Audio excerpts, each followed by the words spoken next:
Olá, nos últimos dias vivi duas experiências muito especiais envolvendo arte e o impacto que ela tem na formação do caráter de crianças e jovens.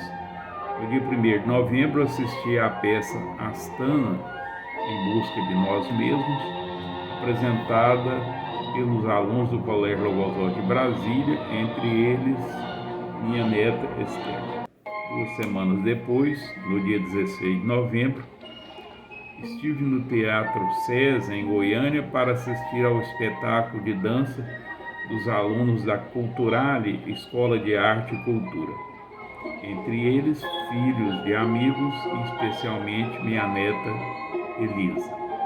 Apesar de diferentes, os dois momentos tinham algo profundo em comum: a beleza da expressão humana que surge do conhecimento e da sensibilidade. O assunto hoje é lendas, segredos da Amazônia, da Culturale. As coreografias contavam uma história imaginária com lindas imagens e textos que despertam reflexão.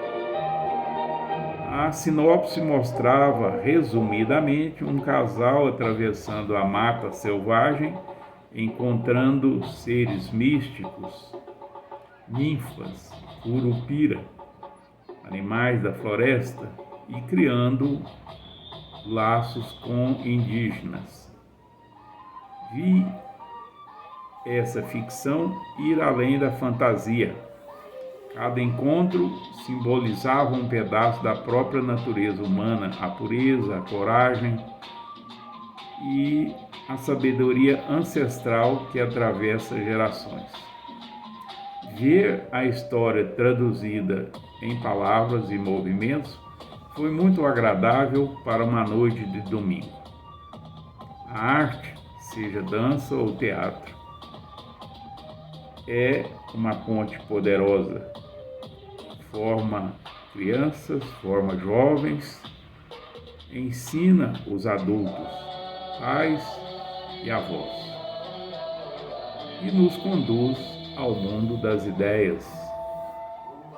Em tempos tão acelerados, momentos como esses nos lembram da importância de parar, sentir, refletir e deixar o coração palpitar.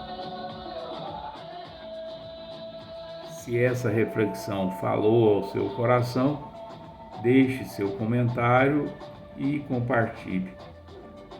Obrigado pela companhia e até breve.